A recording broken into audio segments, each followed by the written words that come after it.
கொள்கை அடிப்படையில் தான் கூட்டணி அமைக்கணும்னா இந்தியாவில் எந்த கட்சியும் எந்த கட்சியோடும் கூட்டணி வைக்க முடியாது.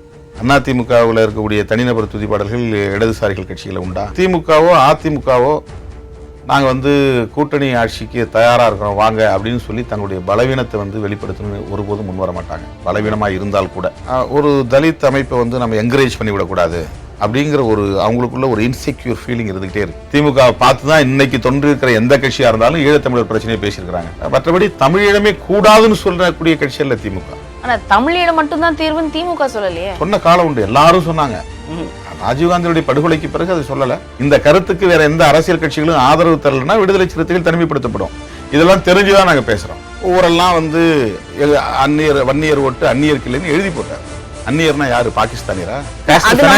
தெரியுதா நமக்குன்னு கேக்குறாங்க. அதான் அதுக்கு பிறகு அவர் தர்மபுரியில சம்பவத்துல ஈடுபட்ட பிறகுதான் தெரியுது. பழகும் போது எங்களோட சேர்ந்து தமிழுக்காக குரல் கொடுத்தாரு, ஈழத்துக்காக குரல் கொடுத்தாரு, அம்பேத்கர் பற்றி பேசினாரு. அப்ப எங்களோட இருக்கிற காலத்துல நல்லாதான் இருந்தாரு. திமுக பாவ மன்னிப்பு கேட்கணும் அப்படி சொன்னா அப்ப எல்லாரும் தான் இதுக்கு பொறுப்பு, யாருமே பொறுப்பு இல்லை. நான் அது திமுக வக்காலத்து வாங்கி பேசல. ரெண்டாவது இது நாங்க தான் முன்னால எடுத்தோம் அப்படின்னு கிளைம் பண்றதுங்கிறது ரொம்ப ஒரு மலிவான அரசியல் விளம்பரம். அது நாளைக்கே அந்த அம்மா மனம் திருந்தி நான் மதுக்கடைகளை எல்லாம் மூட போறேன் அப்படின்னு சொன்னா நம்ம வேண்டாம்னு சொல்லுவோமா? நீங்கள் உங்களை முதல்வர் வேட்பாளராக எப்போது அறிவிக்க போகிறீர்கள்? நான் எப்போதுமே களத்தில் முதல்வன் தான்.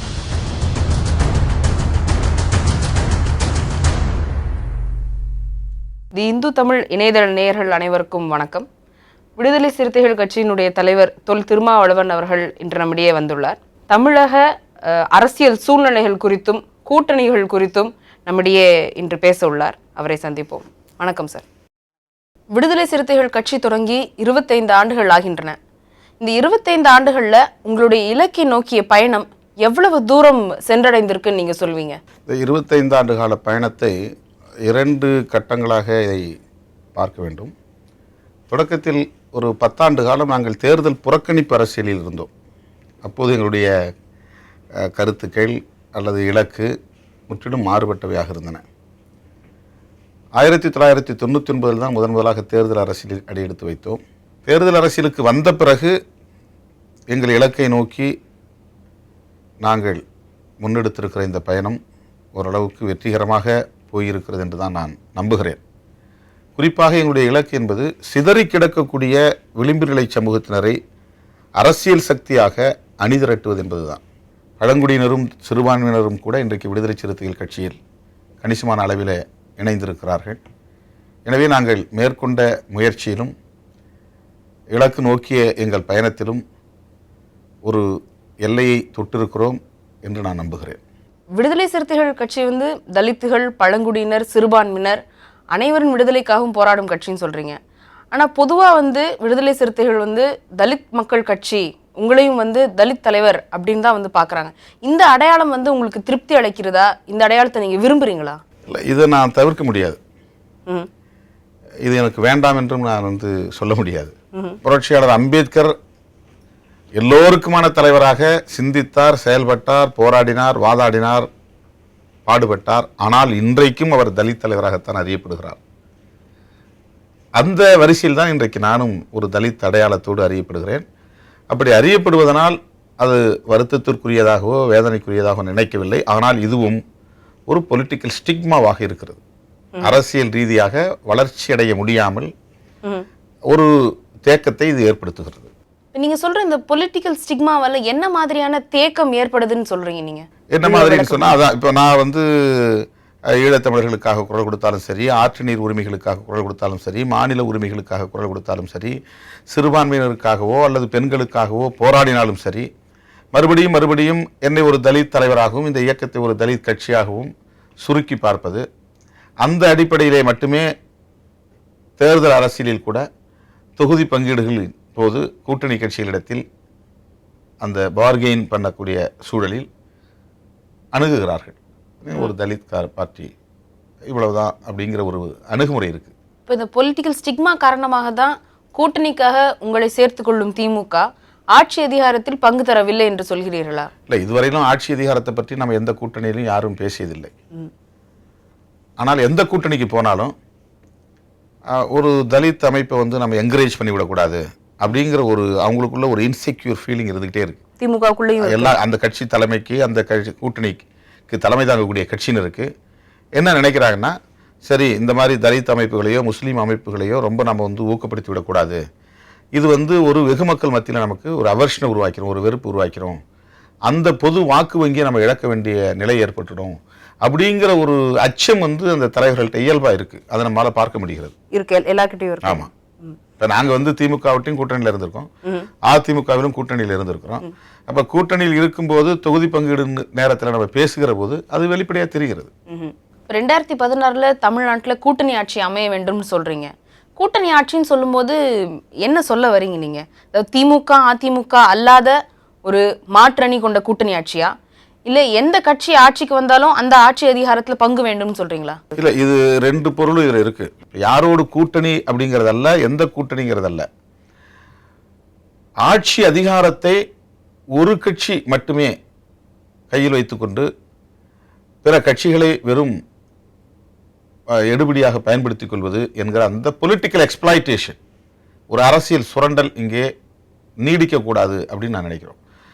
அப்போது கூட்டணியில் இடம்பெறக்கூடிய கட்சிகள் வெறும் வாக்கு வங்கிக்காக மட்டுமே உடன்பாடு வைத்துக் கொள்வது என்கிற நிலை மாறி ஆட்சி அதிகாரத்திலும் பங்கு பெற வேண்டும், ஒவ்வொரு கட்சியுமே அதிகார வலிமை பெற வேண்டும், அப்போதுதான் உண்மையான ஒரு ஜனநாயகத்தை இங்கே கட்டி காப்பாற்ற முடியும் என்பது எங்களுடைய கருத்து. அதுக்கு முக்கியமான ஒரு காரணம் நாம் சொல்வது, இன்னைக்கு தமிழ்நாட்டுக்குள்ள பார்த்தீங்கன்னா 1952 பொது தேர்தல்களில் இதுவரையிலும் கிட்டத்தட்ட 64 ஆண்டுகளாக 3 கட்சிகள் தான் ஆண்டு இருக்கின்றன. காங்கிரஸ், அதன் பிறகு திமுக, அதிமுக, மாறி மாறி. இப்போ இந்த 3 கட்சிகளின் தலைவர்கள் தனிநபர்கள், அவங்க தான் முதலமைச்சராக இருக்கிறாங்க. அப்போ ஒரு கட்சி ஆட்சி முறைங்கிறது ஒரு நபர் அல்லது தனிநபர் ஆட்சி முறையாக தான் மாறுது. அப்போ ஒரு கட்சி ஆட்சி என்பது தனிநபர் ஆட்சியாக மாறுகிறது என்றால் அதுதான் மன்னர் ஆட்சியின் பொருள். அப்போ ஜனநாயகத்தை செழுமைப்படுத்துவதற்காகத்தான் கூட்டணி ஆட்சி என்ற கோட்பாட்டை நாம் முன்வைக்கிறோமே தவிர தனிநபர் பதவிக்கோ அந்த பதவி ஆசையிலோ அல்லது ஒரு கட்சி ஆட்சி அதிகாரத்திற்கு வரவே முடியாது எனவே இந்த வாய்ப்பை பயன்படுத்திக் கொள்ள வேண்டும் என்கிற அந்த அடிப்படையிலோ மட்டும் நாம் இதை முன்வைக்கவில்லை. அல்லது திமுகவுக்கு எதிராகவோ அதிமுகவுக்கு எதிராகவோ இந்த காய்களை நகர்த்தவில்லை. கூட்டணி ஆட்சி என்கிற கோரிக்கை ஒரு ஜனநாயக கோட்பாடு, அதை நாங்கள் உயர்த்தி பிடிக்கிறோம். யாரோடு கூட்டணி அல்லது மூன்றாவது கூட்டணி என்பதல்ல இப்போதைக்கு உள்ள கேள்வி. நம்ம தொகுதி பங்கீட்டின் போதே வந்து திமுகவும் அதிமுகவும் ஒரு குறிப்பிட்ட அளவுக்கான இடங்களுக்கு மீறி வந்து இடங்கள் தராத போது இவங்க கூட்டணி ஆட்சிக்கு ஒத்துப்பாங்கன்றது சாத்தியப்படும்னு தோணலையே. ஸோ தானாகவே இது வந்து திமுக அதிமுக அல்லாத ஒரு மாற்று கூட்டணிக்கான நடவடிக்கையாக தானே இது எல்லாமே தோன்றுது. அரசியல் களத்தில் வந்து ஒரு பழமொழி உண்டு, வசதி படைத்தவன் தரமாட்டான், வயிறு பசித்தவன் விடமாட்டான் அப்படின்னு ஒரு கருத்து உண்டு. இருக்கிறவங்க யாரும் கொடுக்க மாட்டாங்க, இல்லாதவங்க அதுக்காக அவங்க தரமாட்டாங்கன்னு சொல்லி ஒதுங்கி போயிட முடியாது, அவங்க கேட்டு தான் ஆகணும். ஒரு அவுட் ஆஃப் கம்பல்ஷனில், ஒரு நிர்பந்தத்தில் தான் எதையுமே வந்து சாதிக்க முடியும். யாரும் இடம் கொடுப்பாங்க, இறங்கி வருவாங்க, நெகிழ்ந்து கொடுப்பாங்க. ஆகவே திமுகவோ அதிமுகவோ நாங்கள் வந்து கூட்டணி ஆட்சிக்கு தயாராக இருக்கிறோம் வாங்க அப்படின்னு சொல்லி தங்களுடைய பலவீனத்தை வந்து வெளிப்படுத்தணும்னு ஒருபோதும் முன் வர மாட்டாங்க. பலவீனமாக இருந்தால் கூட,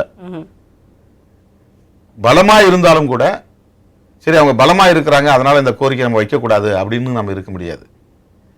நாம் நமக்கான தேவைகளிலிருந்து நம்முடைய கோரிக்கைகளை உயர்த்தி பிடிப்பதும் உரத்து சொல்வதும் நம்முடைய கடமை. திமுக அதிமுக ஆட்சி அதிகாரத்தில் பங்கு தர மாட்டார்கள் அப்படி என்றால் இப்ப இடதுசாரிகள் சொல்வது போல திமுக அதிமுகவோட கூட்டணி இல்லை என்று தைரியமாக சொல்வதில் உங்களுக்கு என்ன தயக்கம்? அதாவது வந்து எந்த ஸ்லோகனை எப்போ வைக்கணும், எந்த ஸ்ட்ராட்டஜி எப்போ எடுக்கணும் அப்படிங்கிறது இருக்கு பாலிடிக்ஸ்ல. நாம எல்லாத்தையும் வந்து ரொம்ப டிரான்ஸ்பரண்டாகவும் வந்து பேசிட முடியாது. அப்ப எந்தெந்த மொமெண்ட்ல வந்து என்னென்ன ஸ்ட்ராட்டஜி எடுக்கணும் அப்படிங்கிறத பொறுத்து தான் இது நீங்க சொல்ற கேள்விக்கான விடை. இன்னைக்கு வந்து அதுக்கான காலம் கனியில. இப்ப நாம் வந்து ஒரு கான்செப்ட், அந்த கான்செப்டுக்கு எவ்வளவு தூரம் வந்து ஆதரவு திரளுகிறது அப்படிங்கிறது தான் இன்னைக்கு எல்லா கட்சிகளுக்கும் என்ன பயம் அப்படின்னா, ஏதாவது ஒரு கட்சியோட பெரிய கட்சியோட சேர்ந்து நாம ஒரு 4-5 சீட்டை வாங்கி நம்ம ஜெயிச்சு உள்ள போகணும் அப்படிங்கிற மனநிலை தான், அந்த மைண்ட் செட்டு தான் அதிகமா இருக்கு. இப்ப அப்படிலாம் தேவையில்லை, நாம வந்து ஒன்னா சேர்ந்து நின்னோம்னா எவ்வளவு பெரிய கட்சியையும் பலமான கட்சியை கூட நம்மளால வந்து அசைக்க முடியும் அப்படிங்கிற நம்பிக்கை மற்ற கட்சிகளுக்கு இன்னும் உருவாகலை. அப்ப இன்னைக்கு நம்ம முன்னால் இருக்கிற பெரிய சேலஞ்ச் என்னன்னு சொன்னா, accept DMK and ADMK, accept Congress and BJP, இவங்க நேஷனல் லெவலில் கூட்டணிக்கு தலைமை தாங்குற கட்சிகள், அவங்க ஸ்டேட் லெவலில் கூட்டணிக்கு தலைமை தாங்கக்கூடிய கட்சிகள். அப்ப கூட்டணிக்கு தலைமை தாங்கக்கூடிய கட்சிகளை தவிர மற்ற கட்சிகளுக்கு அந்த கட்சிகளிடம் இப்படி பேரம் பேச வேண்டும் என்கிற அளவுக்கான ஒரு துணிச்சலை ஏற்படுத்த வேண்டியதுதான் இப்போதைக்குள்ள கடமை. இப்ப இதுதான் இப்ப பேசணுமே தவிர நீங்க சொல்றது இப்ப சொல்ல வேண்டிய ஒரு அவசியம் இல்லை. அந்த முடிவை எடுக்க வேண்டிய தருணம் இல்லை. இது இப்ப இப்படி சொல்லிட்டா நாளைக்கு திமுகவோட சேர முடியாதோ அல்லது அண்ணா திமுகவோட சேர முடியாதோ அப்படிங்கிற அச்சம்லாம் கிடையாது. அப்படி அச்சம் இருந்திருந்தா கூட்டணி ஆட்சிங்கிற கோட்பாட்டே பேச மாட்டோம். இதை பேசுவதே எங்களை தனிமைப்படுத்துவதற்கான வாய்ப்பு இருக்கு. இந்த கருத்துக்கு வேற எந்த அரசியல் கட்சிகளும் ஆதரவு தரலன்னா விடுதலை சிறுத்தைகள் தனிமைப்படுத்தப்படும். இதெல்லாம் தெரிஞ்சுதான் நாங்க பேசுறோம். அப்ப பேசுறதுக்கு என்ன காரணம்னா இந்த கான்செப்டுக்கு தான் முக்கியத்துவம் தர்றமே தவிர வேற எதுக்கு முக்கியத்துவம் தரல. இலங்கை தமிழர் பிரச்சனை உச்சத்தில் இருந்தபோது திமுகவுடன் கூட்டணியில் இருந்தீர்கள். ரெண்டு கட்சிகளுக்கும் இலங்கை தமிழர் பிரச்சனையில வெவ்வேறு நிலைப்பாடுகள் இருந்திருக்கு, அதை நீங்களே சொல்லியிருக்கீங்க. இந்த முரண்பாடுகளோட எப்படி கூட்டணியில இருக்க முடிஞ்சது? அதாவது கொள்கை அடிப்படையில் தான் கூட்டணி அமைக்கணும்னா இந்தியாவில் எந்த கட்சியும் எந்த கட்சியோடும் கூட்டணி வைக்க முடியாது. எந்த கட்சியும் எந்த கட்சியோடும் கூட்டணி, ஏன் சிபிஐ சிபிஎம் கூட கொள்கையில் வேறுபாடு இருக்குது. அதனால தான் ரெண்டு கட்சியாக இருக்கிறாங்க. ஒரே கட்சி அவங்க இல்லை, ஆனால் லெஃப்ட் தான் அவங்க. அந்த மாதிரி அதிமுகவோட இடதுசாரிகள் கூட்டணி வைக்கிறாங்க கொள்கை அடிப்படையிலையா? அதிமுகவில் இருக்கக்கூடிய தனிநபர் துதிப்பாடல்கள் இடதுசாரிகள் கட்சிகளை உண்டா? கிடையாது. அப்போ கொள்கைங்கிறது அவங்கவுங்களுக்கானது. கூட்டணிங்கிறது அதிகார பகிர்வுக்கான ஒரு தற்காலிக ஏற்பாடு. குறிப்பாக இப்போ நான் சொல்லணும்னா மிக மோசமான வகுப்புவாத சக்திகளோடும் மிக தீங்கான சாதியவாத சக்திகளோடும் சேர முடியாது அப்படின்னு நாங்கள் ஒரு ஸ்டாண்ட் எடுத்துக்கலாம். பாஜக பாமக இப்போ நாங்கள் பாட்டாளி மக்கள் கட்சியே கடந்த காலத்தில் கூட்டணியில் இருந்தோம், இனி எங்களால் இருக்க முடியாது. தருமபுரி இன்சிடென்ட்டுக்கு பிறகு பாரதிய ஜனதா வெளிப்படையாகவே வகுப்புவாத ஒரு சக்தியாகவே தன்னை அடையாளப்படுத்திக் கொள்கிறது. அதில் கொஞ்சம் கூட அவங்க சமரசம் கூட பண்ணிக்கிறது இல்லை. சிறுபான்மையினருக்கு எதிரான நிலைப்பாடுகள்லாம் அவங்க வெளிப்படையாக அறிவிக்கிறாங்க. இப்போ அதனால் அவங்களோட நாங்கள் சேர முடியாது, மற்ற கட்சிகளோடு சேரலாம். இப்போ திமுக ஈழத்தமிழர் பிரச்சனையில் வேறு எந்த கட்சியும் இல்லாத அளவுக்கு முன்னோடியாக இருந்து செயல்பட்ட ஒரு இயக்கம். அவங்க ஆரம்ப காலத்திலிருந்து இருந்ததுனால திமுகவை பார்த்து தான் அதிமுக, திமுகவை பார்த்து தான் மதிமுக, திமுகவை பார்த்து தான் விடுதலை சிறுத்தைகள், திமுகவை பார்த்து தான் இன்னைக்கு தொன்றிருக்கிற எந்த கட்சியாக இருந்தாலும் ஈழத்தமிழர் பிரச்சனையை பேசியிருக்கிறாங்க. எங்கள் நிலைப்பாட்டில் திமுக கூட்டணி நான் இருந்தபோது ஒருபோதும் திமுக தலையிட்டதில்லை. நான் விடுதலை புலிகளை ஆதரிக்கிறதையோ பிரபாகரன் அவர்களை பற்றி ஆதரித்து பேசுவதை பற்றியோ நீ ஏன் இதை பேசுகிற, இதை பேசக்கூடாது, எங்கள் கூட்டணியில் இருக்கிற நீ இந்த விளம்பரம் பண்ணக்கூடாது, இந்த மாநாடு நடத்தக்கூடாதுன்னு ஒரே ஒரு நாள் கூட சொன்னது கிடையாது. அது எங்களுடைய சுதந்திரம். அது தேர்தலுக்காக கூட்டணி முடிஞ்ச விஷயம், அவ்வளோதான். இப்போ அவங்க நிலைப்பாடு அவங்களுக்கு, எங்கள் நிலைப்பாடு எங்களுக்கு. நாங்களும் அவங்கள்ட்ட எதையும் வற்புறுத்தினதில்லை, அவங்களும் எங்கள்கிட்ட எந்த எதையும் வற்புறுத்தினதில்லை. பிள்ளையார் கோயிலுக்கான பூசாரி போய் மாரியம்மன் கோயிலில் போய் பூஜை செஞ்சால் அந்த மாரியம்மன் வராது. அந்த மாதிரி திமுக சொன்ன பிறகுதான் அதுக்கான ஒரு இம்பாக்ட் உருவாகுது. மற்றபடி தமிழீழமே கூடாதுன்னு சொல்லக்கூடிய கட்சி இல்லை திமுக. ஆனா தமிழீழம் மட்டும்தான் தீர்வுன்னு திமுக சொல்லலையே. சொன்ன காலம் உண்டு, எல்லாரும் சொன்னாங்க. ராஜீவ்காந்தியுடைய படுகொலைக்கு பிறகு அது சொல்லலை. ஆனால் ராம்தாஸ் அவர்களுக்கு 2011 அம்பேத்கர் சுடர் விருது கொடுத்துருக்கீங்க. அம்பேத்கர் சுடர் கொடுத்துருக்குறோம், தமிழ் குடிதாங்கி விருது கொடுத்துருக்குறோம். ஊரெல்லாம் அந்நியர் வன்னியர் ஓட்டு அந்நியருக்கு இல்லைன்னு எழுதி போட்டார். அந்நியர்னா யாரு? பாகிஸ்தானியரா? தெரியுதா நமக்குன்னு கேட்கிறேன். அதான் அதுக்கு பிறகு அவர் தருமபுரியில சம்பவத்தில் ஈடுபட்ட பிறகுதான் தெரியுது. பழகும்போது எங்களோட சேர்ந்து தமிழுக்காக குரல் கொடுத்தாரு, ஈழத்துக்காக குரல் கொடுத்தாரு, அம்பேத்கர் பற்றி பேசினாரு. அப்போ எங்களோட இருக்கிற காலத்தில் நல்லா தான் இருந்தாரு. ரெண்டாவது இது நாங்கள் தான் முன்னால் எடுத்தோம் அப்படின்னு கிளைம் பண்ணுறதுங்கிறது ரொம்ப ஒரு மலிவான அரசியல் விளம்பரம். திமுக பாவ மன்னிப்பு கேட்கணும் அப்படின்னு சொன்னால் அப்போ எல்லாரும் தான் இதுக்கு பொறுப்பு, யாருமே பொறுப்பு இல்லை. நான் அது திமுக வக்காலத்து வாங்கி பேசலை. நாளைக்கே அந்த அம்மா மனம் திருந்தி நான் மதுக்கடைகளை எல்லாம் மூட போகிறேன் அப்படின்னு சொன்னால் நம்ம வேண்டாம்னு சொல்லுவோமா?